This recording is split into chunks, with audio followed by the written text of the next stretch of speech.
बता क्या कहा है इसमें? इसमें कहा गया है कि भगवान को सुलाते समय आप फूल पत्तियां उतार लीजिए, चावल उठा लीजिए, लेकिन भगवान के ऊपर से चंदन कभी भी ना उतारे, चंदन ना उतारे। आपने बहुत लोगों को देखा होगा, हनुमान जी के पास जाते हैं तो हनुमान जी के विग्रह से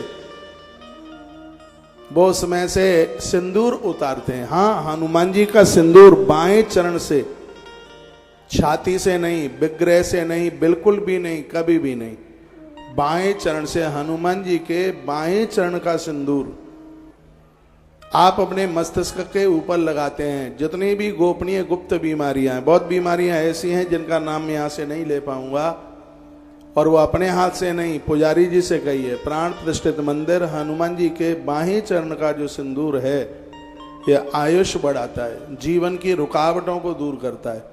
अब बात रही भगवान महादेव की, तो इसमें भगवान शंकर नंदी को कथा सुना रहे हैं। सूत सौनक ऋषियों को कहते हैं, तावत दूरम न कर्तव्यम न याव चंदनम क्षिपेत। भगवान शंकर के ऊपर से आप फूल पत्तियों को दूर कर सकते हैं, तंदलों को दूर कर सकते हैं, लेकिन भगवान का जो चंदन है वो नहलाते समय ही धुलना चाहिए, पहले उसे मत पहुंचिए, ऐसा वर्णन किया गया। शिव के ऊपर से जो आप चंदन लगाए हुए हैं, जब भगवान को आप नहला रहे हैं तब ही वो भगवान से अलग होना चाहिए। शिव को चंदन चढ़ाने से संपदा बढ़ती है। मैं एक श्लोक बोल रहा हूं, चंदनम महत पुण्यम सर्व पाप प्रणाशनम। आपका ध्यान मेरी तरफ हो। संत गुरुजन महापुरुषों का आना होता है, और जितनी मुझे खुराक कथा की चाहिए उतनी मुझे मिल नहीं पा रही है। फिर मैं ये कहकर अपने आप को शांत कर लेता हूँ, कोई बात नहीं है, 15 दिन का आयोजन है और इन गुरुजनों का भी आगमन हो रहा है, तो इन महापुरुष, इन भक्तों को मौका मिल रहा है। नहीं तो करतार नगर के इतिहास में शायद इतने महात्मा आज तक कभी भी नहीं आ पाए होंगे। कहाँ आए होंगे ये है? इनको बुलाने में कितनी व्यवस्थाओं की जरूरत होती है, कितनी तैयारियों की जरूरत होती है, और वो महापुरुष यहां चल के पहुंच रहे हैं। कल साध्वी दीदी ऋतंबरा मां, क्या अलौकिक उनका प्रवचन था। पूज्य दीदी ने जो शब्द कहे थे, एक एक शब्द हमें हिंदुत्व से जोड़ता है। पूज्य देवकी नंदन ठाकुर, उनकी ओजस्वी वाणी में एक ललकार थी हिंदुत्व की। आज श्री संजीव कृष्ण ठाकुर जी का आगमन हुआ था, और उस समय हम लाइव में ही बैठे थे। गौ भक्तों के लिए वो बड़ी अद्भुत बात बोल के गए हैं, कह के गए हैं कि सभी जनों को गौ माता का भक्त बन करके ही जीवन का निर्वहन करना चाहिए। यह महापुरुष पूज्य सुधांशु जी महाराज जी, जिन्होंने अध्यात्म के क्षेत्र में इतना बड़ा काम किया है जिसको हम कभी भुला नहीं पाएंगे। ऐसे अद्भुत कार्य हो रहे हैं और उन महापुरुषों का यहाँ आगमन हो रहा है, तो निश्चित रूप से यहाँ के स्थानीय लोगों के लिए, हमारे लिए और आपके लिए एक बहुत बड़े पुण्य की बात है। ये पुण्यों के बिना संभव नहीं है, ये पुण्यों के द्वारा, क्योंकि बिनु हरि कृपा मिलई नहीं संता। भगवत कृपा के बिना तो साधुओं का दर्शन होता का है। तो आप जितने भी मुझे सुन पा रहे हैं, सबके घर में चंदन, महादेव की पूजा चंदन के बिना होती ही नहीं है, समझ लें आप। जैसे सालराम भगवान की पूजा तुलसी के बिना नहीं होती, शिव की पूजा चंदन के बिना हो नहीं पाती है। महादेव के लिए चंदन, भस्म, समीपत्र, बेलपत्र, ये चीजें हमारे भाग्य को बदलने वाली हो जाती हैं, और ये चर्चा वही हो रही है। चंदन महत पुण्यम सर्व पाप प्रणाशनम। चंदन हमारे पुण्यों को बढ़ाता है, पापों का नाश करता है। आपदा मपहर्तारम, हमारे ऊपर कोई आपत्ति चल के आती है, चंदन उसका भी हरण कर लेता है। और क्या करता है? लक्ष्मी तिष्ठति सर्वदा। नारायण की गृहिणी माँ लक्ष्मी अपने पति को लेकर के घर में आके बैठ जाती है। अकेली नहीं बैठती तो अपने श्रीमान को लेकर के आती है।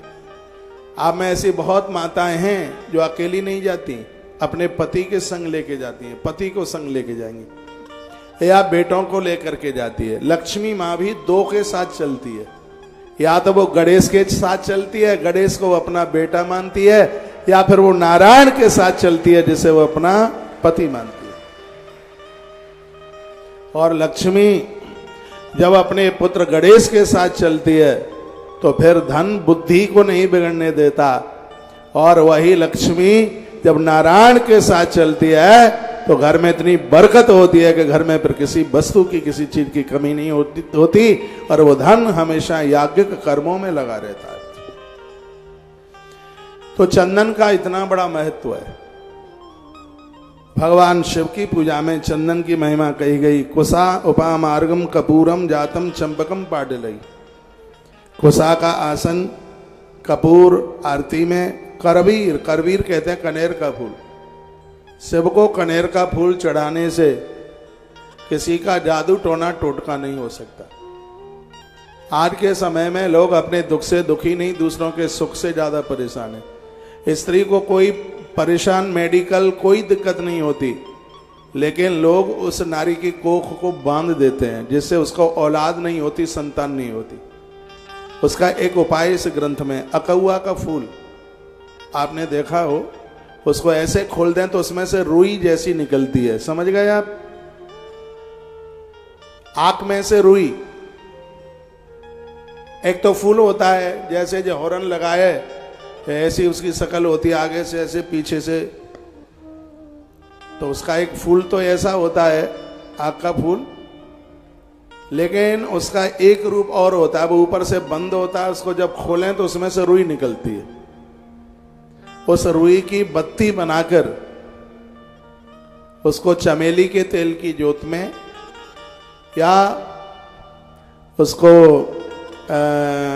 अलसी के तेल में भी उसको लिया जाता है, उसकी जोत जलाई जावे तो किसी का किया गया कराया गया ये सब समाप्त हो जाता है। पूर्व की कथा में भी मैंने ऐसा निवेदन किया। कनेर का फूल भी, ये जादू टोना टोटका नहीं है, ये सब बातें यहाँ पर लिखी गई हैं। मंत्र पूर्वम प्रकृतव्याम पूजा सर्वफल प्रदा। किसी भी देवता की पूजा आप करते हैं, यदि आपके मुख से मंत्र ध्वनि होती है तो वह पूजा आपके लिए फलदायी हो जाती है। आप नारायण की पूजा कर रहे हैं, कुछ भी नहीं आता है तो ओम नमो भगवते वासुदेवाय बोलते रहिए। पूरी पूजा, पद्म पुराण में लिखा है कि नारायण की पूजा में फूल पत्तियां जो भी आप चढ़ाते हैं, तुलसी चढ़ाते हैं, चावल चढ़ाते हैं, जो भी कुछ आप चढ़ा रहे हैं, तो उसमें आप ओम नमो भगवते वासुदेवाय इस मंत्र का जप करते रहिए। शिव की पूजा आप कर रहे हैं तो ओम नमः शिवाय जपते रहिए। हर हर महादेव, हरिओम जपते रहिएगा। तो क्या होगा? पूजा सर्व फल प्रदा, वह पूजा आपको संपूर्ण फल दे देगी। बड़ी अलौकिक बातें कही जा रही हैं, दिव्य बातें कही जा रही हैं। शिव महापुराण के रुद्र संहिता के 11वें अध्याय को आप सुन रहे हैं। कल विद्येश्वर संहिता के आपने कई प्रसंग सुने। रुद्र संहिता भी अपने आप में बहुत अद्भुत है, बहुत दिव्य है और बहुत विशेष है। पाठ्यमानेन मंत्रेण तथा वांग्मयेन च रुद्रेण नील रुद्रेण सुशुक्लेन शुभेन च। भगवान शंकर के ऊपर नील कमल के फूल, कमल के फूल, पीले श्वेत फूल भगवान महादेव के ऊपर चढ़ते हैं। मृतंजयेन मंत्रेण तथा पंचाक्षरेण च रथांतरेण पुष्पेण सूक्तेन युक्तेन च। रुद्र सूक्त आता है, पुरुषूक्त आता है। अरे भैया कुछ भी नहीं आता तो रुद्राष्टक तो आता है, कुछ भी नहीं आता तो ओम ओम शब्द तो आता है। इसके द्वारा आप भगवान का वंदन पूजन कीजिएगा।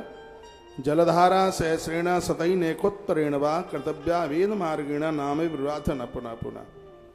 वर्णन किया गया है, कहा गया है कि जो भगवान के ऊपर 100 बार जब तक गिनती गिने, इतनी देर के लिए जल की धारा छोड़ते रहते हैं। 108 बार ओम नमः शिवाय जपते रहिएगा। हाथ में श्रृंगी लीजिए, श्रृंगी से अभिषेक करने पर 1000 गुना फल तत्काल उसका हो जाता है।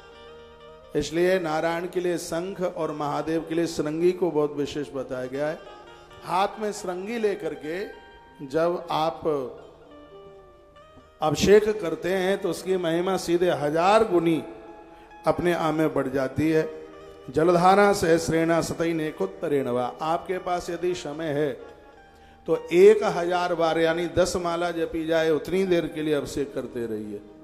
उतना समय नहीं है तो 100 नाम भगवान के लिए जाएं, इतनी देर के लिए आप जप करते रहिए। फिर भगवान को अभिषेक करके धूप दीपश नैवेद्य तांबूल सुंदरस तथा धूप दिया नैवेद्य तांबूल ये भगवान को जरूर समर्पित कीजिएगा। तरह तरह के फूलों से आप पुष्पांजलि कीजिए। पूजा में किसी भी प्रकार की त्रुटि रह गई है, व्यवस्था में वस्तुओं में कमी रह गई है, तो आरती के बाद एक फूल चढ़ाया जाता है, उसको पुष्पांजलि कहते हैं। शुरू में जब आरती होती है तो आरती के बाद पुष्पांजलि होती है। जब तक पुष्पांजलि का फूल ग्रंथ के ऊपर न चढ़ जाए तब तक मत बैठा करो, तब तक खड़े रहो, क्योंकि आरती पुष्पांजलि ये बैठ के नहीं होती, यज्ञ की पूर्णावती भी बैठ के नहीं होती, इसको खड़े होके ही किया जाता है। जब यहाँ पुष्पांजलि होती है, भाई अनुज थोड़ा इधर हो ना, थोड़ा पीछे, तो पुष्पांजलि में जहां पूजा में यदि कोई कमी रह गई, वस्तु की कमी रह गई, मंत्रों की कमी रह गई, तो लास्ट का जो फूल है उसे पुष्पांजलि का फूल कहते हैं। उसको समर्पित करने से पूजा में कोई कमी रह गई है उसकी पूर्ति हो जाती है। आरती 14 बार उतारी जाती है। आज मैं उसका एक विस्तार पूर्वक मैं निवेदन करूंगा। वर्णन है कि चंदन आदि से पूजन करके शिव के ऊपर अभिषेक करने के लिए जलधारा जरूर छोड़नी चाहिए। तो भगवान महादेव जलधारा से अति प्रिय, उन्हें बहुत ज्यादा प्रसन्न होते हैं। जलधारा शिव प्रिय।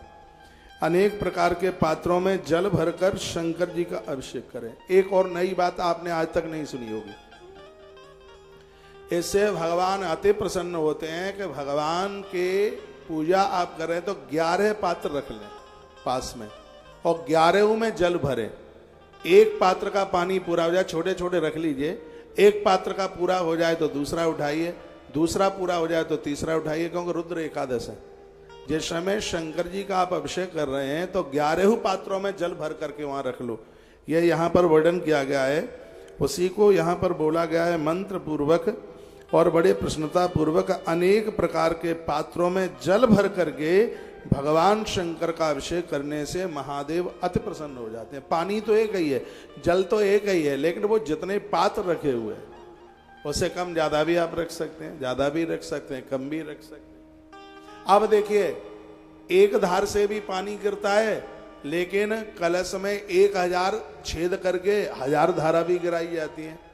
तो उसका वर्णन किया गया है, जब 1000 धाराएं गिरती हैं भगवान शंकर के ऊपर, उसको कहते हैं सहस्रादि अभिषेक। एक लोटे में 1000 छेद कर लिए जाते हैं, फिर उसमें जल। अभी मैं उस दिन बटेश्वर में था, यहाँ मैं भगवान बटेश्वर नाथ को निमंत्रण देके बाबा को वंदन प्रणाम करके, जितना भी संस्कार टीवी सत्संग टीवी के माध्यम से मुझे पूरे देश में लोग सुन पा रहे हैं, मैं कहूँगा स्वयंभू भगवान बटेश्वर नाथ हैं।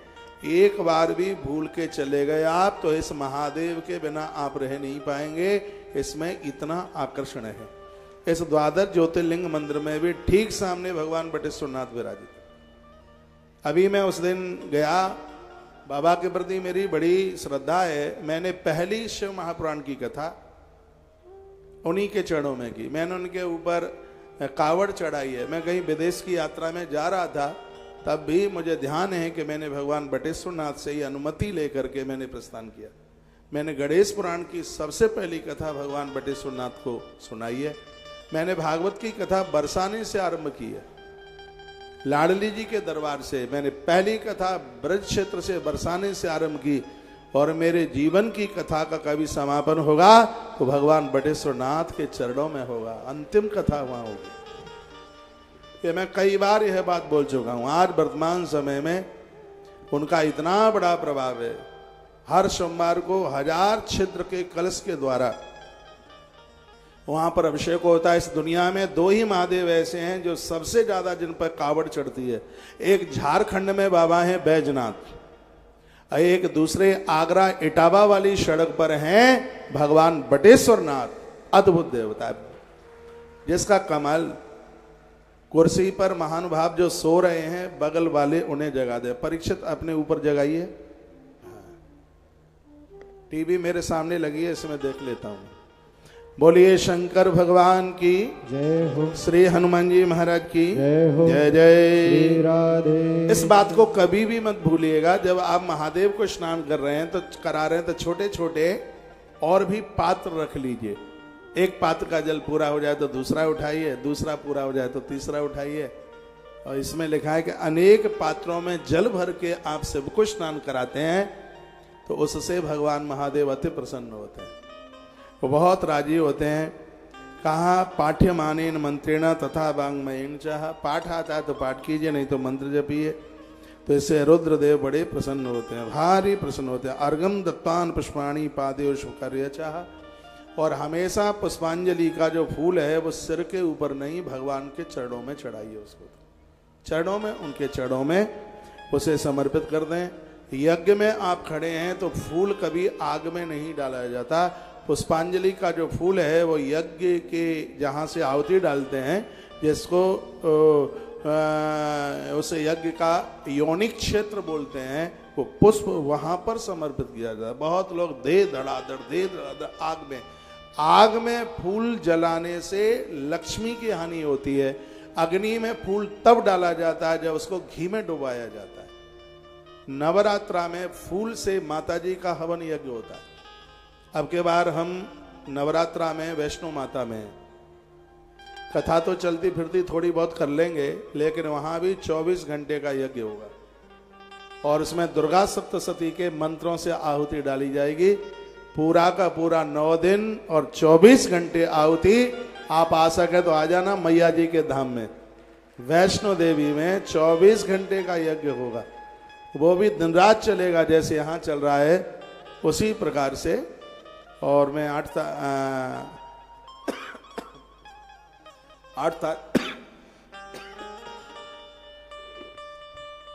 9 अप्रैल से नवरात्रा है। 8 तारीख को दिन में मैं कुरुक्षेत्र में हूं, क्योंकि उस दिन वो है ग्रहण है।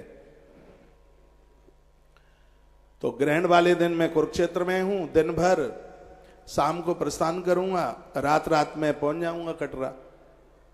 9 तारीख को हवन यज्ञ आरंभ होगा। कथा तो आप सुनते ही रहते हैं। अब के मेरा मन यह है कि इस पूरे यज्ञ में मुझे बैठना है। कथा तो सुना ही रहा हूं, नियम पूरा रहे, क्योंकि जब तक 1 लाख गौ माता का संकल्प पूरा हो जाता नहीं है, एक भी दिन कथा की एब्सेंट होगी नहीं। पूरी टीम मेरे साथ होगी, संस्कार की टीम। यज्ञ होगा, 1 आध घंटे कथा भी सुना देंगे। कथा के लिए कोई पंडाल नहीं लगाएंगे, तो वहीं यज्ञ मंडप में ही बैठ करके और वहीं से कथा का प्रसारण हो जाएगा। कालका पुराण के कुछ सूत्र और देवी तंत्रोक्त सूक्त की बहुत किताबें हैं। उनमें से एक ऐसी विशेष कथाएं जो आपने अभी तक सुनी ना हो और मैंने सुनाई ना हो, दोनों बातें, आपने सुनी ना हो और मैंने सुनाई ना हो, तो कुछ ऐसे चरित्रों का 9 दिन के लिए अवलोकन वहां से कर लेंगे। जो लोग आ सकें जरूर आइए, और जो ना आ पाए तो 52 जो दिव्य पीठ है, वैष्णो माता सागर मंथन से निकली है। ये 2 देवियां समुद्र से निकली हैं, एक है लक्ष्मी माँ और एक है वैष्णो देवी माँ। समुद्र ने इस बेटी को विवाह के लिए बोला था, उन्होंने कहा कि नहीं, मुझे विवाह करना नहीं है, मुझे तप करना है। और वहीं से वो चल पड़ी और पहाड़ों में जाकर के ये बैठ गई।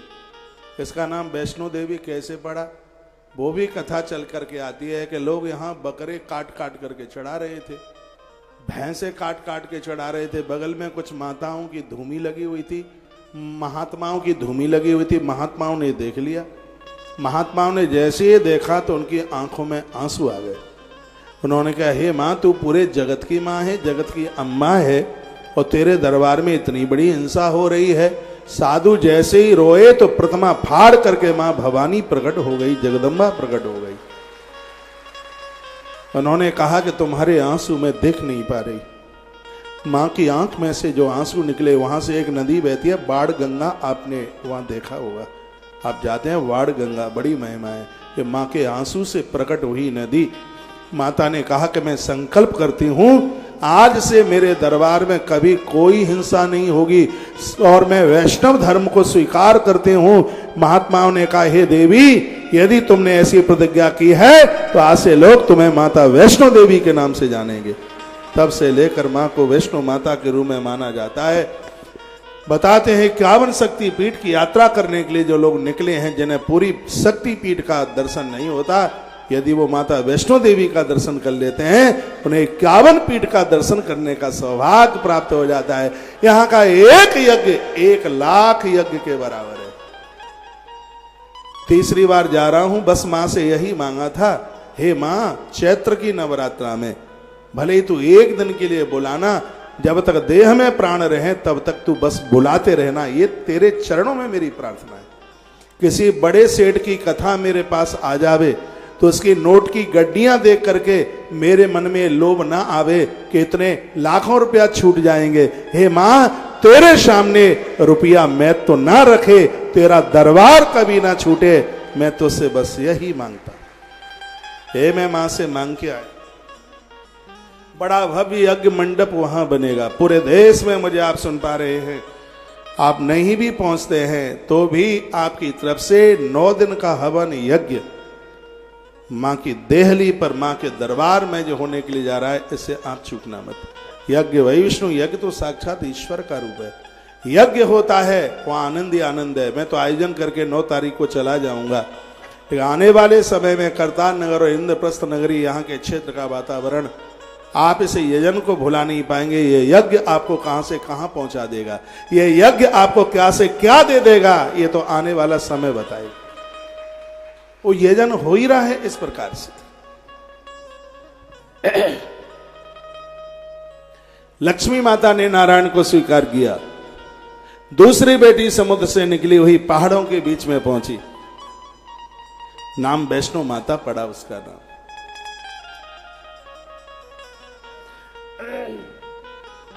एक बार जयकारा लगाइयो, बोलो भक्तो वत्सल भगवान की जय हो, श्री हनुमंत बलवंत महाराज की जय हो, आज के आनंद की जय हो, जय जय श्री राधे।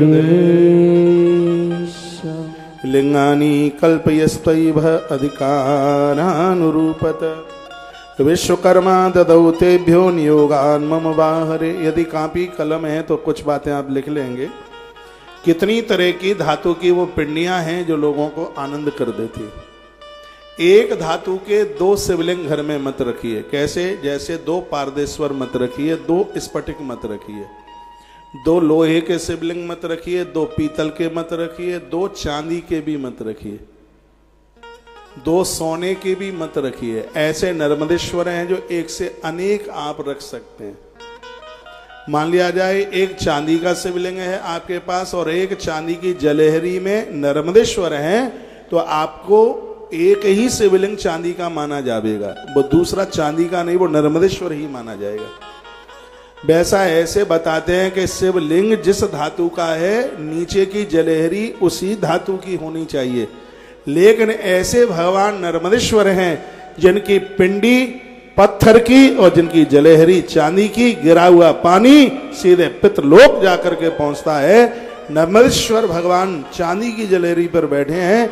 एक लोटा चढ़ाने का मतलब पूर्वजों के लिए 16 दिन का आपने श्राद्ध किया, ऐसा लिंग पुराण के अंतर्गत वर्णन किया गया। मैं तो चाहता हूं कि देश कोई भी घर ऐसा ना हो जिस घर में लड्डू गोपाल, जिसके घर में नर्मदेश्वर और जिसके घर में भगवान सालग्राम ना हो। ये लोग विरोध करते हैं, कहते हैं कि घर में सालग्राम मत पूजो, माताएं सालग्राम ना पूजे। हाँ, मैं कहता हूं उन माताओं के लिए दोष है सालग्राम के लिए जिसने अपने धर्म को खंडित किया, अपने पति को छोड़कर गैर पुरुष के साथ बैठी है। उस नारी को सालग्राम भगवान की पूजा करने का अधिकार नहीं है। जो गर्भ में बच्चों को मारती है उसे सालग्राम भगवान की पूजा करने का अधिकार नहीं है। जो ऋतुकाल के नियमों को नहीं मानती उसे सालग्राम भगवान की पूजा करने का अधिकार नहीं है। लेकिन जो बड़ी स्वच्छता और पवित्रता के साथ सनातन धर्म को, संस्कृति को मानने वाली देवी, तो यह स्कंध पुराण के, यह पद्म पुराण के नागर खंड में वर्णन किया गया है कि वह नारी पूर्ण रूप से भगवान सालग्राम भगवान की पूजा करने की अधिकारिणी है। ये मैंने 50 बार अपनी कथा में कहा है। पवित्र, बिना मांसाहारी, बिना शराब पीने वाला भी कनिष्ठ वर्ण का व्यक्ति शालग्राम भगवान की पूजा करने का अधिकारी है। लेकिन जो शराब पीता है, मांस खाता है और ऐसा कोई को कर्म करता है, तो चौथा वर्ण तो क्या, ब्राह्मण भी शालग्राम पूजा का अधिकारी नहीं है। फिर तो यदि ऐसी बात है, मैं आपको निवेदन कर दूं, भगवान शालग्राम को एक बार तुलसी का पत्र चढ़ाने से नारायण की 6 महीने की पूजा करने का फल प्राप्त होता है। इतनी बड़ी महिमा भगवान शालग्राम की है। आप अपने मंदिर में भगवान शालग्राम की पूजा का नियम पूरा नहीं कर सकते, तो शालग्राम की शिला को आप तुलसी के गरुए में रख दीजिए। तुलसी में शंकर जी नहीं रखे जाते, तुलसी में या तो गंगा जी की बटलियां रखी जाती है, शंख सीपी रखी जाती है उसमें, या उसमें भगवान शालग्राम रखे जाते हैं। भगवान शंकर की पिंडी है, वो पीपल की जड़ों में रखी जाती है, बरगद की जड़ों में रखी जाती है और बेल वृक्ष की जड़ों में उसको स्थान दिया जाता है। बातें छोटी छोटी हैं, लेकिन इनका प्रभाव बहुत जबरदस्त है। मैं आप सबको कहना चाहूंगा, आप पीपल अपने घर के जमीन में नहीं, लेकिन मुझे जितना भी पूरे देश में लोग सुन पा रहे हैं, सबके घर में गमले में पीपल होना चाहिए। पीपल आरोग्यता देता है, पीपल निरोगता देता है। पीपल का दर्शन करने मात्र से शनि महाराज प्रसन्न हो जाते हैं। पीपल का दर्शन करने से हथियार से किसी की मौत नहीं होती, एक्सीडेंट में किसी की मृत्यु नहीं होती, और वेल की पूजा करने से, पानी में डूबने से किसी की मौत नहीं होती, बरगद की पूजा करने से अंबर आकाश से गिरने पर किसी की मौत नहीं होती। यह हमारे ग्रंथों में सब बातें लिखी हुई हैं, इसलिए हम इन वृक्षों की पूजा करते हैं। तुलसी का पूजन करने से पति और पत्नी में कभी बिछुड़ाव नहीं होता। इसलिए मैं कहता हूं, जब जब सोमवती अमावस्या पड़े, उस दिन आप 108 परिक्रमा मां तुलसी की करते हैं, आपको 1.25 मन स्वर्ण दान करने का पुण्य तत्काल प्राप्त हो जाता है। यह हमारे ग्रंथों में वर्णन है। आप जन्मपत्रियां ले लेकर के घूम रहे, अपने भाग्य के स्वयं निर्माता बनिए, आनंद हो जाएगा। सुबह शाम दिया जलाइए, घर में लोहवान जलाइए, किसी का जादू टोना नजर टोटका लगेगा ही नहीं। घर में गूगल जलाइए, घर का वातावरण बहुत बढ़िया कीजिए। एक आध दिन में आप कभी हनुमान चालीसा का पाठ, आज मैंने एक आध मंत्र बताया, हनुमान चालीसा का पाठ करते हैं। ओम हम हनुमते नमः, ओम हम हनुमते नमः, यह बोल करके फिर आप हनुमान चालीसा का पाठ कीजिए। आप रामायण का पाठ करते हैं, ओम राम रामाय नमः, प्रभु को वंदन प्रणाम करके ये पाठ आप कीजिए।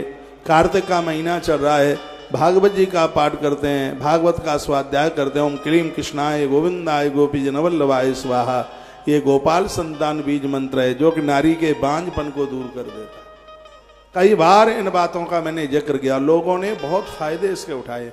आप सच मानिए, 24 वर्ष के बाद में संतानें हुई है। जब काम दवाओं से नहीं चलता तो फिर कार्य दुआओं से चलता है। ईश्वर के प्रति अटूट श्रद्धा रखिए। पूरी दुनिया की संपदा वैभव मिल जाए, लेकिन भगवान नहीं है तो जीवन में कुछ भी नहीं है, कुछ है ही नहीं, जीवन में कुछ नहीं। अर्जुन मेरा फेवरेट पात्र है। अर्जुन की एक बात मुझे बहुत अच्छी लगी, वो बात यह थी, जब महाभारत का 1 मिनट में सुना दूं मैं महाभारत की कथा, 1.5 मिनट लूंगा, दे दोगे मुझे? धन्यवाद। बात उस समय की थी जब दुर्योधन भी भगवान से सहायता लेने को गया और अर्जुन भी युद्ध की अनुमति लेने के लिए भगवान के पास पहुंचे। तो दुर्योधन को भगवान ने कहा, तू पहले आया इसलिए मांग क्या चाहिए? तो उसने कहा कि युद्ध होगा, हम उसमें आपको सेनापति बनाएंगे, मेरी तरफ से आपका युद्ध करना होगा। भगवान ने कहा कि मेरा संकल्प है इस युद्ध में मैं हथियार नहीं उठाऊंगा। हाँ, युद्ध जीतने के उपाय बताऊंगा, लेकिन हथियार नहीं उठाऊंगा। एक तो मेरा ये पक्ष है, और दूसरा पक्ष मेरा ये है कि नारायणी सेना दुनिया की सबसे बड़ी सेना है। उधर दाऊ दादा हैं, वो युद्ध भी करेंगे, सेना भी युद्ध करेगी, लेकिन मैं निहत्ता रहूंगा। अब तू चुनाव कर ले भाई, गांधारी नंदन निहत्ते कृष्ण को लेना चाहता है या नारायणी सेना के सहित बलराम भैया को लेना चाहता है? तो उसने तो कहा, जब तुम युद्ध ही नहीं करोगे तो दिया थोड़ी ही जलाऊंगा तुम्हारे सामने, मुझे तुम नहीं चाहिए, मुझे नारायणी सेना चाहिए। और वो चला गया। अर्जुन की निगाहें नीचे थी। अर्जुन सदैव भगवान ठाकुर के चरणों की तरफ देखते थे। भगवान श्री कृष्ण ने पार्थ की तरफ देखा, आंख में आंसू आ गए। और कहा, धनंजय मैं तो तुम्हें कुछ दे ही नहीं पाया, पता नहीं मैंने कैसे संकल्प कर लिया, मैं तो नियत्ता हूं, कुछ नहीं रहा मेरे पास देने के लिए। दुनिया की सबसे बड़ी सेना नारायणी सेना, और उसे दुर्योधन ले गया, अब मैं तुझे क्या दूं। जब इतना कृष्ण ने कहा, अर्जुन की आंख में आंसू आ गए, पार्थ रो पड़ा और कहने लगा, गोविंद मैं द्वारका में आपसे नारायणी सेना मांगने के लिए नहीं आया।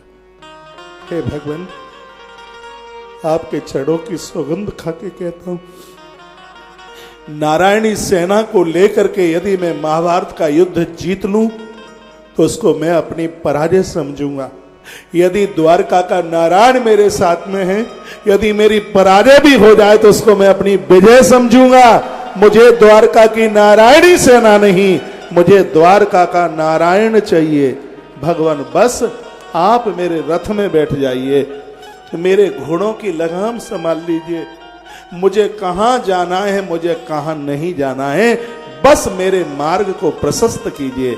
मैं आपसे यही मांगता हूं। ये समर्पण है अर्जुन का। मैं आप सबको इस भरे शकल समान को कहना चाहूंगा कि जीवन में भगवान नहीं है तो मनुष्य जीवन किसी आत्महत्या से कम नहीं है। जो सल्फास खा करके मर रहे हैं वो छोटे वाले आत्महत्यारे हैं, जो मनुष्य जीवन लेकर के भगवान के साथ नहीं जुड़े वो सबसे बड़े आत्महत्यारे हैं। उनसे बड़ा आत्महत्यारा नहीं है कोई। इसलिए मानवीय जीवन मिला है, इस जिंदगी को भगवान के साथ जुड़ करके निकालिए, आनंद हो जाए परमात्मा के साथ। उनसे सर्वोच्च कोई नहीं है। केवट भगवान को बिठाता है और कहता है कि भगवान आप मिल गए, अब कुछ नहीं चाहिए। और जिसके पक्ष में भगवान आ गया है उसको क्या चाहिए, कुछ नहीं। पितामह भीष्म जिसको इच्छा मृत्यु का वरदान मिला है, दुर्योधन के पक्ष में भले ही खड़े हों, यदि वहां गिरधर नहीं है तो दुर्योधन को ना द्रोणाचार्य विजय दिला पाएगा, ना दानी कर्ण विजय दिला पाएगा, और ना गंगा पुत्र भीष्म विजय दिला पाएंगे। लेकिन जिसके पक्ष में भीष्म और गुरु द्रोण भले ही ना हो, लेकिन जिसके पक्ष में गिरधर है उसकी विजय को कोई रोक नहीं सकता। यत्र योगेश्वरः कृष्णो यत्र पार्थो धनुधरा। कैमरा वाला बारात में आया रे, कहां है ये?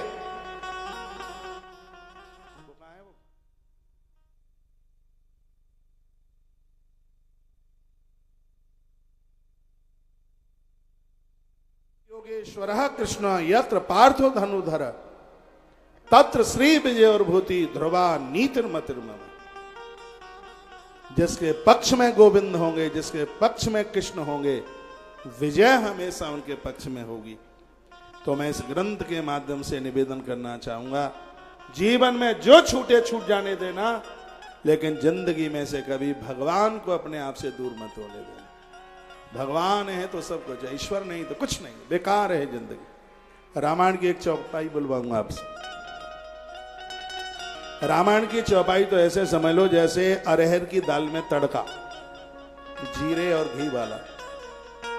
रामायण की चौपाई तो ऐसे समझ लीजिए जैसे सोते समय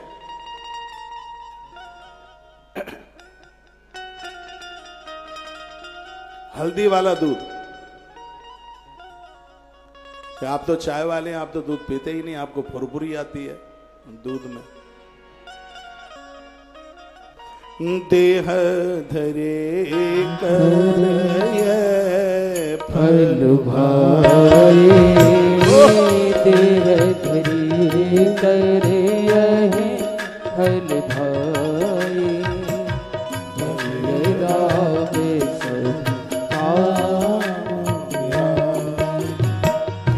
देह धरे करे आहे फल भाई, देह धरे कर यह फल भाई, भजे राम सभी काम बिहाई। देह धरे कर यह फल भाई, भजिए राम सब काम बिहाई। श्री राम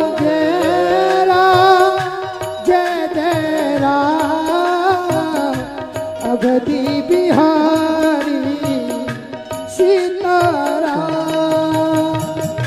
श्री राम जय राम जय जय राम। श्री राम जय राम जय जय राम। अवधि बिहारी सीताराम। श्री राम राम जय जय राम। अवधि बिहारी सीताराम। देह धरी करे अहे फल भाई। भजिए राम सब काम बिहारी। बोलिए शंकर भगवान की जय हो। तो देखिए शिवलिंग कौन कौन सी धातु के होते हैं से महापुराण में वर्णन किया जा रहा है। पीतम मणिमयम धर्मो वरुण श्यामलम शिवम। इंद्रनीलमयम विष्णुर्ब्रह्मा हेममयम तथा विश्वे देवा तथा रोप्यम बसवस्य तथैव च। आर्कूटमयं वापि पार्थिवम् अश्वनी मुनिौ। लक्ष्मी च स्फटिकं देवी आदित्या ताम्र निर्मितं। मौक्तिकं सोमराजो वै वज्रलिंगम विभावसु। इतनी धातुओं के शिवलिंग हैं। कौन कौन से संस्कृत में आप नहीं समझ पाए होंगे। विश्वकर्मा जी ने कई प्रकार के शिवलिंग बनाए। पद्मराग मणि के जो लिंग बनाए गए वह अपने आप में बड़े अद्भुत थे, जो कि इंद्र को दे दिए गए। जो इंद्र जिस शिवलिंग के ऊपर पूजा करते हैं वो पद्मराग मणि के शिवलिंग है। ऐसा शिव महापुराण में वर्णन है। विश्रवा के पुत्र कुबेर जिस शिवलिंग की पूजा करते हैं वो स्वर्ण के हैं, सोने के हैं। सोने के शिवलिंग बड़े प्रभावी है। सोने के भी शिवलिंग होते हैं। तत्पश्चात जो धर्म देवता हैं वो जिन शिवलिंग की पूजा करते हैं वो पीतल के हैं। पीतल के शिवलिंग से वंश वृद्धि बढ़ती है। तत्पश्चात वरुण सांवले शिवलिंग की पूजा करते हैं। जो सांवले रंग के जो शिवलिंग हैं वो कभी रोग को पास नहीं आने देते, अकाल मौत से बचा लेते हैं। ये बहुत ध्यान से सुनिएगा। जो सांवले रंग के जो शिवलिंग हैं वो अकाल मृत्यु से बचा लेते हैं। भगवान विष्णु हैं वो इंद्र नीलमणि नाम का पत्थर है उससे बने हुए शिवलिंग पर पूजा करते हैं। ब्रह्मा जी स्वर्ण के शिवलिंग पर, सोने के शिवलिंग के ऊपर वह पूजा करते हैं। विश्वदेव रौप्य कहते हैं चांदी, चांदी के शिवलिंग पर पूजा करते हैं। वसुगण पीतल के शिवलिंग पर, अश्विनी कुमार मिट्टी के शिवलिंग पर पूजन करते हैं। लक्ष्मी मैया स्फटिक के शिवलिंग पर पूजा करती है। लक्ष्मी माँ स्फटिक के शिवलिंग भी बड़े प्रभावी है। स्फटिक का श्रीयंत्र भी आता है। स्फटिक, चांदी, ये जो शिवलिंग हैं ये संपदा देने वाले हैं। ये धन देते हैं, संपत्ति देते हैं। आदित्य, आदित्य कहते हैं सूर्य भगवान को। सूर्य भगवान तांबे के शिवलिंग पर पूजा करते हैं। ताम्र मोक्ष प्रदानित करने वाला है, इसलिए सूर्य भगवान को अर्घ दिया जाता है। ताम्र पात्र से बुद्धि को देने वाला है। सूर्य देवता से ही तांबा प्रकट हुआ है। शंकर जी से 3 धातुएं प्रकट हुई। भोलेनाथ से 3 धातुएं प्रकट हुई, एक स्वर्ण, एक रजत और एक पारा। पारदेश्वर, पारा भगवान महादेव से प्रकट हुआ। चांदी भी शंकर से प्रकट हुई और स्वर्ण सोना भी भगवान महादेव से प्रकट हुआ है। इसलिए इनकी बड़ी महिमा हो गई है अपने आप में। तांबे के सूर्य चक्र पूजा में बड़े प्रभावी है। तांबे के पात्र में जल भरकर सूर्य सप्तमी को या रविवार को विशेष रूप से ताम्र के ही पात्र में सूर्य भगवान को अर्घ दिया जाता है। तांबे के जो शिवलिंग हैं वो बहुत बुद्धिमान बना देते, बहुत कीर्तिमान। दुश्मन के हृदय में भी जगह बन जाती है। तांबे का शिवलिंग इतना बड़ा प्रभावशाली है। सोमराज चंद्रमा जी मुक्ता, जिसको मोती कहते हैं, मोती के शिवलिंग पर पूजा करते हैं। मोती के शिवलिंग पर पूजन करने से व्यक्ति बर्फ की तरह ठंडा हो जाता है, वो क्रोध को जीत लेता है। मोती के शिवलिंग पर पूजा का इतना बड़ा प्रभाव है। अग्निदेव वज्रलिंग मणि के पत्थर से, एक वज्र लिंग मणि पत्थर होता है, उसके शिवलिंग पर यह भगवान की पूजा करते हैं। ब्राह्मणों ने मिट्टी के शिवलिंग पर भगवान का पूजन किया। और चंदन के शिवलिंग भी बनाए गए। नागों ने मूंगे के, मूंगा पत्थर आता है, सर्पों ने, नागों ने मूंगे के पत्थर के शिवलिंगों पर पूजा करी और माता दुर्गा ने नवनीत मक्खन के शिवलिंग बना करके पूजन किया। सीता माई ने बालू के शिवलिंग बना करके पूजन किया। बाणासुर ने पार्थिव मिट्टी के शिवलिंग की पूजा करी। योगियों ने भस्म के शिवलिंग बनाकर उनका पूजन किया। यक्षों ने दही के शिवलिंग बनाए, उनका पूजन किया। इस प्रकार से भगवान शंकर की पूजा की बात कही गई। फिर पूछा गया कि नर्मदेश्वर कैसे प्रकट हुए, तो कहा एक बाणासुर नाम का असुर हुआ था और इसने मिट्टी के शिवलिंग बनाए। मिट्टी के शिवलिंगों को पूजन करके नर्मदा मैया में उन्हें प्रवाहित किया। तो एक दिन भगवान महादेव, भगवान शंकर प्रकट हो गए। आपका ध्यान इधर नहीं है, भगवान भोलेनाथ प्रकट हो गए और भगवान शंकर ने कहा बाणासुर को, बेटा वरम ब्रूहि, वरदान मांगिए, तुम्हें क्या चाहिए। तो उन्होंने कहा कि मैंने जितने भी मिट्टी के शिवलिंग बनाए, इधर देखिए, वो सब पत्थर के हो जाए। स्वर नहीं मिल रहा है। भगवान भोलेनाथ ने कहा ऐसा ही होगा, ये शिवलिंग सब पत्थर के हो जाएंगे। नर्मदा में ये पत्थर का रूप धारण कर लेंगे, इसलिए लोग इसको नर्मदेश्वर के नाम से जानेंगे और तुम्हारे नाम से भी इनको जाना जाएगा। इसका एक नाम बाण लिंग होगा। भगवान महादेव के बहुत रूप है, लेकिन नर्मदेश्वर तो फिर नर्मदेश्वर ही है। तो भगवान नर्मदेश्वर की पूजा आप सबके घर में हो। जो लोग उत्तम भवन, मनोहर आभरण, आभूषण, स्त्रियां अपने अनुसार पुत्र पौत्रादि को प्राप्त करना चाहती हैं, आरोग्य आप चाहते हैं और अंत में वैकुंठ चाहते हैं, तो इस ग्रंथ में लिखा है कि आज से ही भगवान शंकर की पूजा में लग जाना चाहिए। ये वर्णन है, लिखा है भव भक्ति परा ये च भव प्राणत चेतसा भव संस्मरणा ये च नदे दुख सवाजना। भगवान शंकर इस संसार में किसी भी प्रकार का दुख नहीं रहने देंगे। अंते मुक्ति फलम चैवा भक्तिम बा परमेशतु। इस समय में भक्ति और मरने पर मुक्ति जिन्हें चाहिए, एक भी दिन भगवान महादेव की पूजा के बिना न रहें, ऐसा सूत सोनक ऋषियों को बता रहे हैं भगवान व्यास। हमारे और आपके लिए इतना अच्छा संदेश दे रहे हैं।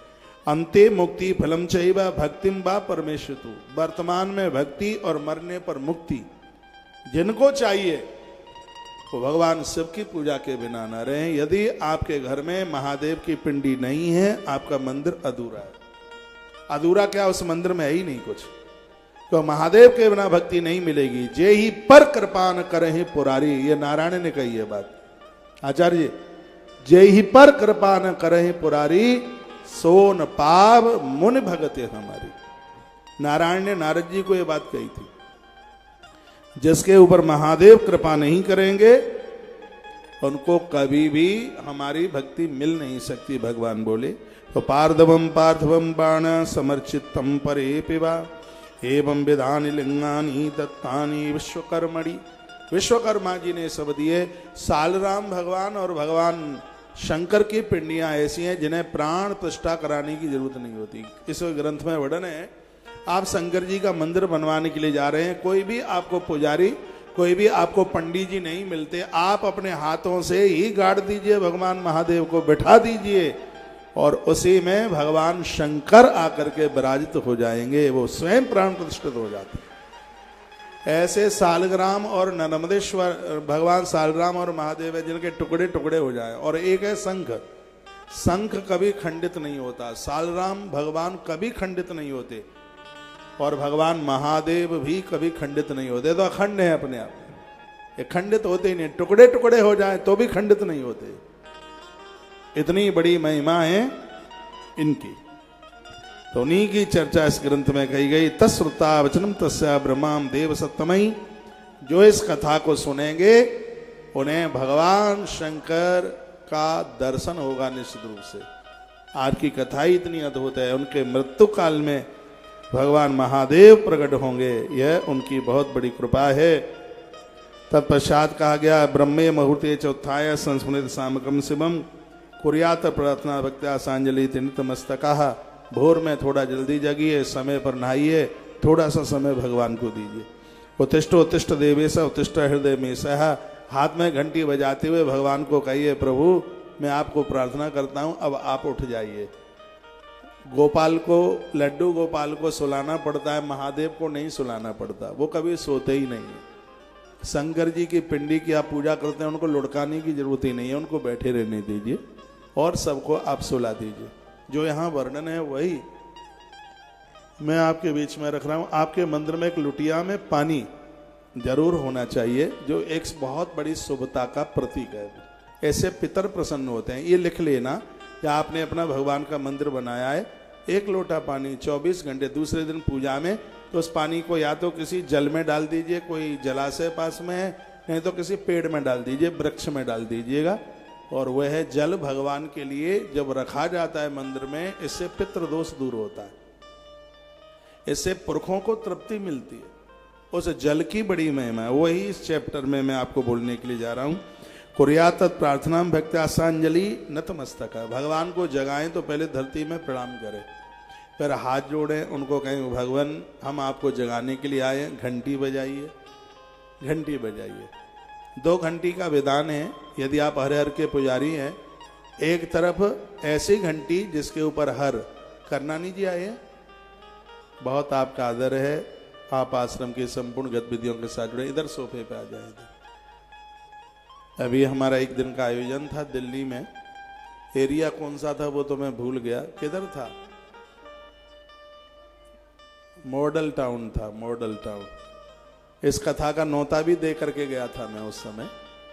एक दिन का आयोजन, उसमें श्री करनानी जी को ये सौभाग्य, उनके परिवार को सौभाग्य प्राप्त हुआ था, और आज वह हमारे मध्य में। तालियों के साथ उनका आदर कीजिए। बैठे। तो भगवान को जब जगाएं तो भगवान से अनुमति मांगे, फिर घंटी बजाएं। ये 2 घंटी बड़ी सुबह, एक पर नंदी बने हुए होते हैं और एक पर गरुड़ बने होते हैं। ये दोनों में से कोई भी घंटी है आपके मंदिर में, वो सुबह ही है। घंटी पूजा में जरूर होवे। जानामी धर्म न चमे प्रवृत्ति, ना जानामी धर्म न चमे निवर्ता। भगवान मैं तो कुछ जानता नहीं हूं, हे प्रभु बस टूटा फूटा जो भी है हमसे, यदि कुछ उल्टा भी हो जाए तो उसको सुलटा आप कर लेना, उसको सीधा आप कर लेना।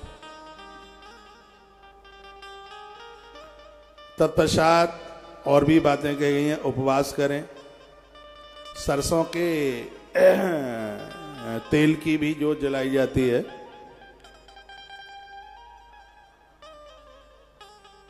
वर्णन किया गया है कि ग्रहण के दिन भूल करके भी किसी भी प्रकार का तेल प्रयोग में न लें। बाहर से धुला हुआ वस्त्र भी आता है तो उसको पहले उसके ऊपर पानी का छींटा उसके ऊपर डालें। दूसरों के कपड़े पहनना हमारे अनुष्ठान को खंडित कर देता है, ये बहुत ध्यान से सुन लेना। आप कोई भी अनुष्ठान एकादशी कर रहे हैं और आपने दूसरे के वस्त्र पहने हैं, शिव महापुराण में लिखा है कि इससे हमारा आपका पुण्य क्षीण होगा, आपका इससे व्रत खंडित होगा। किसी दूसरे का वस्त्र अनुष्ठान पर तो पहने ही नहीं। स्नान के उपरांत चाहे आप स्त्री हैं चाहे आप पुरुष हैं, तर्पण जरूर करें। नदियों में आप नहाते हैं, देवताओं को अंजलि सीधे डाली जाती है, देवताओं को, और पूर्वजों को जो अंजलि है वो दक्षिण की तरफ यूं पानी लेकर के यूं ऐसे डालते हैं। आप ठीक से सुन लो, आधे से ज्यादा पंडित बना के जाऊंगा आपको। ऐसे जल लीजिए और उसको यूं डालिए ऐसे दक्षिण की तरफ, इससे आपके पुरखे तृप्त होंगे। इसको बाईं तरफ डालोगे तो इससे ऋषि तृप्त होंगे। इसको ऐसे यूं सीधे डालोगे तो इससे देवता तृप्त होंगे। एक बार फिर बोलूं, जब भी आप नदी में स्नान करने के लिए जाते हैं, ये भगवान महादेव के शब्द हैं, शंकर जी बोल रहे हैं, मैं उन्हीं की बात आपके पास पहुंचा रहा हूं। तो ऐसे आपने जल लिया नदी में, स्त्री पुरुष कोई भी हो, सबके लिए अधिकार बताया है। ऐसे हाथ में जल लें और यूं अंजलि डाल दीजिए, यूं उठा के यूं डालिए, इससे देवता तृप्त होंगे। फिर हाथ में जल लें, उसको यूं डाल दीजिए बाईं तरफ, इससे ऋषि तृप्त होंगे। फिर हाथ में जल लें, उसको यूं डालें दाहिनी तरफ, इससे आपके पूर्वज तृप्त हो जाएंगे, पुरखे तृप्त हो जाएंगे। इसको तर्पण। ये ग्रंथ कहता है कि घर में आप पूजा करते हैं तो एक थाल में परात में पानी लेके ये काम आप रोज कर सकते हैं।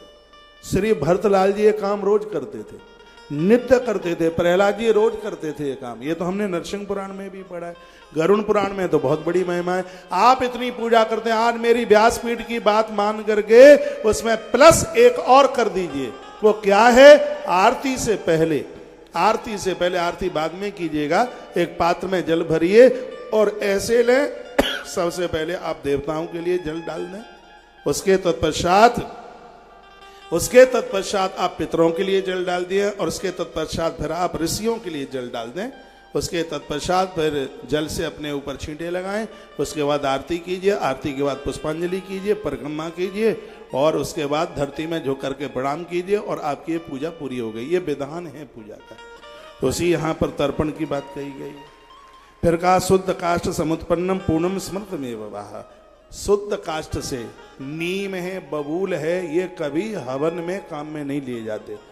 कुछ पंचपल्लव की लकड़ियां हैं वो हवन में बहुत ज्यादा बढ़िया। अशोक की लकड़ी नारी के बांझपन को दूर कर देती है, यज्ञ में उसको लिया जाए। बेल की लकड़ी महादेव के यज्ञ में बहुत ज्यादा विशेष है।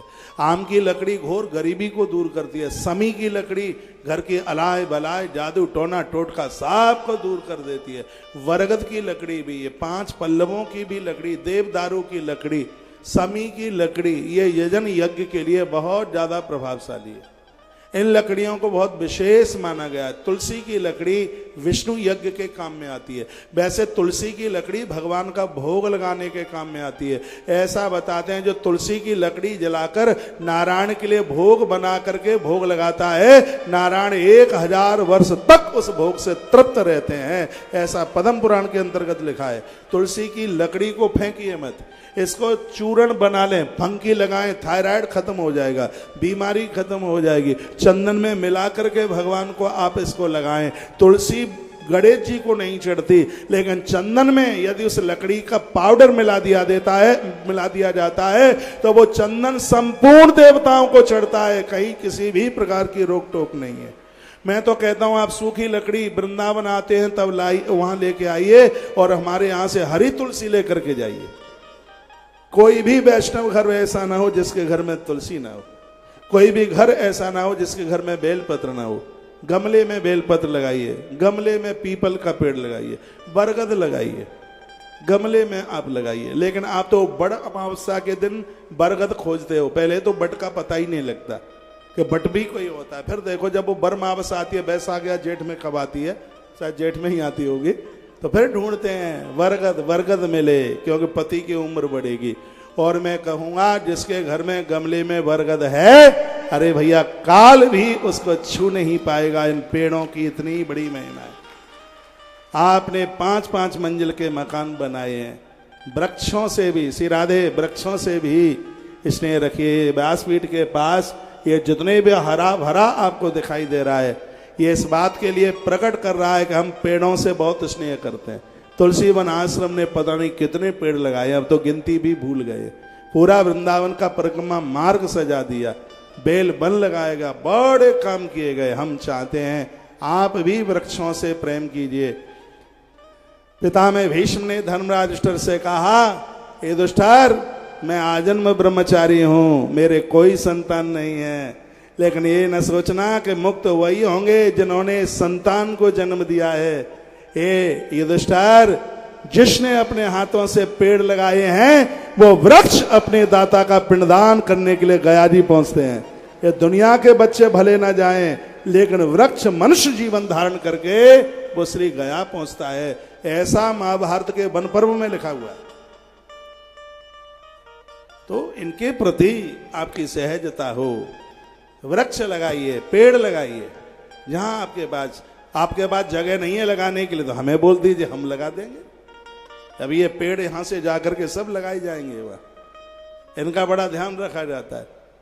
बागेश्वर वाले बाबा आए, आप ये सब पेड़ों को तोड़ रहे थे। मैंने कहा बस बाबा अब चलो, पेड़ टूट रहे। वृक्ष टूटे तो मुझे बड़ी तकलीफ होती है, क्योंकि वृक्षों के प्रति हमारी बहुत सहानुभूति है। ये सब बनावटी बातें नहीं है। आप उधर मंदिर द्वादश ज्योतिर्लिंग की तरफ देखिए, यज्ञशाला की तरफ देखिए, मेरे आवास की तरफ देखिए, सब जगह आपको हरा भरा। वृक्ष यदि होते, बने रहते, तो कोरोना में लोग इतने नहीं मरते। ऑक्सीजन की कमी आ गई इसलिए क्योंकि लकड़ी का बेड सबको चाहिए, लेकिन पेड़ कोई नहीं लगाना चाहता। बहुएं सबको चाहिए, बेटी को जन्म देना कोई नहीं चाहता। बहू सबको चाहिए, बेटी किसी को नहीं चाहिए। माता पिता का धन सबको चाहिए, माता पिता किसी को नहीं चाहिए।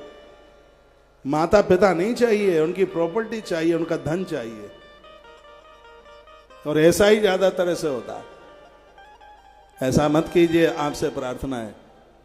आपके घर में लकड़ी की अलमारी, लकड़ी का फर्नीचर, कितने पेड़ों की हत्या हुई है, तो ये ऋण कैसे उतारोगे, कर्जा कैसे उतारोगे? आजकल तो ऊपर सीलिंग में लकड़ी लगती है। कितना पेड़ मारा जा रहा है, कितने पेड़ों की हत्या हो रही है। आपके घर में जितने लोग हैं उतने पेड़ हर वर्ष लगाइए, ये जरूरी है। और एक बहुत बड़ा यज्ञ है वृक्ष लगाना। मेरे प्रभु श्री राम, माता जानकी, लक्ष्मण ने अपने हाथों से चित्रकूट के पेड़ को सजा दिया था। निषाद राज गुह ने ये बात श्री भरत को कही थी, भुजा उठा के, वो देखो ये जितने पेड़ दिखाई दे रहे हैं प्रभु राम जी ने, माँ जानकी ने लगाए, हमने और लखन लाल ने इनमें पानी दिया है। यज्ञ में घी की आहुति डालने से जो पुण्य प्राप्त होता है, वृक्ष में एक लोटा जल चढ़ाने से वो फल प्राप्त होता है। प्रमाण है इसके मेरे पास में। इन वृक्षों के साथ आपकी पूरी सहानुभूति हो। तो क्या लिखा है कि तर्पण करने से ऋषि, पितर और देवता तीनों तृप्त होते हैं। और ये बात कहाँ लिखी है, मैं श्लोक नंबर भी बोले देता हूं, क्यों विद्वान लोग भी सुनते ही हैं। तो रुद्र संहिता का अध्याय नंबर 13 और श्लोक नंबर 17 में इस बात का वर्णन किया, जिसमें स्त्री पुरुष को सबको तर्पण की बात कही गई। लिखा है, तेन स्नानम तथा कार्यम छालितम च प्रतिजित तर्पणम च तथा कार्यम देव ऋषि पितृ तृप्तितम। तीन लोग तुम्हारे ऊपर तृप्त होंगे, प्रसन्न होंगे, तो तुम्हारे जीवन में कभी रुकावट आ ही नहीं सकती। देवता, पितर और ऋषि, तीनों को तृप्त करना जरूरी है। गुरुजनों से मंत्र लेकर आप जप करते हैं, इससे तीनों तृप्त होते हैं। जो आप जप करते हैं इससे सिर्फ भगवान ही तृप्त होते नहीं, इससे ईश्वर, ऋषि और गुरु, ऋषि और पुरखे, तीनों का ऋण उतर जाता है। इसलिए जप यज्ञ को एक बहुत बड़ा यज्ञ माना गया। धौत वस्त्रम ततोधार्यम पुनर्आचमनम चरेत। कपड़ा धोने के बाद हाथ धोइए और आचमन कीजिए। वस्त्र धोने के बाद में बिना उसको निचोड़े हुए वस्त्र को शुद्ध नहीं माना जाता। लेकिन आप कहते हैं उसको निचोड़ेंगे उसमें सरबट पड़ जाएगी, और आप वस्त्र को निचोड़ते नहीं। जब तर्पण होता है तो उसमें भी एक कपड़ा भिंगा करके उसको सब पिंडीकरण किया जाता है, उसको ऐसे निचोड़ा जाता है। वही बात ये, धौत वस्त्रम ततोधार्यम पुनराचमनम चरित। वस्त्र को निचोड़कर सूखने के लिए डाल दीजिए। जो देह पर वस्त्र आप पहनते हैं वो पर डे धुलना चाहिए, ऐसा से पुराण में। क्योंकि रात को पहना हुआ जो कपड़ा है वो कफन से भी ज्यादा अपवित्र होता है। उस कपड़े को पहनकर ना तुम रसोई में जा सकते, ना देवालय में जा सकते, ना उसे पहनकर आप गुरुजनों के चरण छू सकते। जिस वस्त्र को आपने रात को पहना है वह रोजाना ही धुलना चाहिए। लेकिन आपका तो झंगा झोला रात वाला अलग होता है, ऊपर से नीचे तक पूरा सड़क साफ करता है, उसको रोज धोने की जरूरत है। देह पर वस्त्र धुला हुआ ही होना चाहिए। मेरी बात मत मानो, ग्रंथ की तो बात मान लो। सेकंडों में जीवन बदलता है। जन्म पत्री के भरोसे जीवन छोड़ दोगे तो फिर बैठे रहना। महाराज दशरथ जन्म पत्री के ऊपर ही बैठे रहते तो राम का जन्म कभी नहीं होता। ज्योतिषियों ने तो ये कह दिया था कि तुम्हारे औलाद नहीं है, लेकिन वो तो गुरुदेव के पास समाधान के लिए गए थे। तो गुरुजी ने कहा, धैर्य धार करो, एक नहीं 4 होंगे। दुनिया से एक मांगोगे वो भी नहीं मिलेगा, गुरुजनों के दरबार में एक मांगोगे 4 गुना मिलेगा। ये दरबार ही ऐसा है। गुरुजी ने कहा, धैर्य धारण करो, होइए सुतचारी, एक नहीं 4 त्रिभुवन विदित। पूरी दुनिया, 3 लोक 14 भुवन उसको जानेंगे, समझेंगे, और वो भक्तों को निर्भय करेगा। ऐसा आएगा तुम्हारे घर में, एक नहीं 4 आए। महाराज दशरथ जन्म पत्री के भरोसे नहीं रहे। जन्म पत्री में गुण मिल जाएंगे, सदकर्म नहीं करोगे तो प्रत्यक्ष रूप से गुण मिलने वाले नहीं है। जन्म पत्री के 28 गुण बहुतों के मिल जाते हैं, लेकिन बाहर से नहीं मिलते। इसलिए अपना कर्म करके अपनी जन्म पत्री को बदलिए। यहां पर ये महात्मा जी बैठे हुए हैं, ये थाईलैंड वाले महाराज। इन्होंने मेरी जन्म पत्री देखी एक बार, तो वहां उज्जैन, ये बहुत विद्वान है। इन्होंने मुझे कहा कि 30 जुलाई से लेकर और 21 अगस्त तक बाहर मत निकलना, हवाई जहाज में मन जाना, सड़क पर भी मन चलना, इतना ग्रह खोटा हो गया है। माथा पकड़ रहे थे, मुझे हंसी आ रही थी इन्हें देख के, क्योंकि ये मुझसे प्रेम करते हैं इसलिए माथा पकड़ रहे थे। बहुत बड़े ज्योतिषी हैं। इन्होंने कहा कि ग्रह की इतनी बड़ी प्रतिकूलता, पता नहीं मार्केस, मैं तो भाषा समझता नहीं, पता नहीं मार्केस बैठा है, कौन कौन सा बैठा, बस तुम जाना ही मत, बैठ जाना।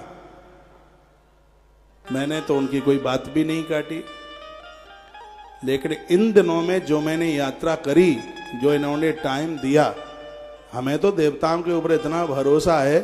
30 जुलाई से लेकर के 21 अगस्त तक का वो समय मेरे लिए डायमंड था, सोना नहीं, डायमंड।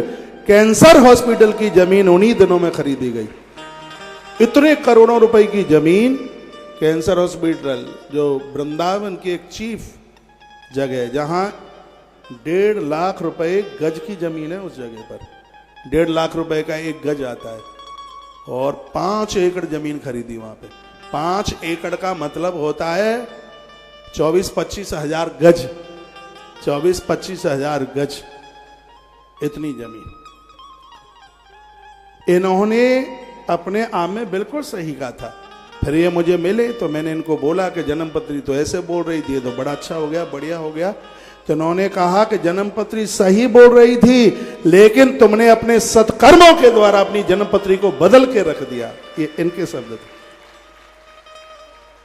और इनको सुनकर के और हम बैठ जाते, माथा पकड़ लेते, भींजा लत्ता रखते सिर पे। अब क्या होगा जी, अब तो ये बैठ गया है, मार्केस बैठ गया, वो बैठ गया, ये बैठ, तो कुछ कर ही नहीं पाते। बिल्कुल मैं आप सबको कहना चाहूंगा, आप जन्म पत्री के भरोसे बैठ के रह जाओगे, आप कुछ भी नहीं। ऐसा नहीं है कि ज्योतिष नहीं होती है, ज्योतिष होती है, पक्कार पक्के में होती है। लेकिन जन्म पत्री के ग्रहों को बदलने की ताकत आपके सत्कर्मों के अंदर है, आपके अच्छे कर्मों के अंदर वो ताकत है। तुम्हारे सत्कर्म के द्वारा तुम्हारी जन्म पत्री का एक एक ग्रह बदल जाएगा। बदल सकता नहीं है, वो बदल जाएगा बिल्कुल। भगवान शंकर ऐसे देवता हैं, ब्रह्मा की लिखी गई लकीर में कील ठोक देते हैं। ये ऐसा देव है। किसी भी देवता के आप भक्त क्यों नहीं हैं, आपके जीवन में, आपकी जिंदगी में भगवान महादेव के लिए स्थान होना ही चाहिए।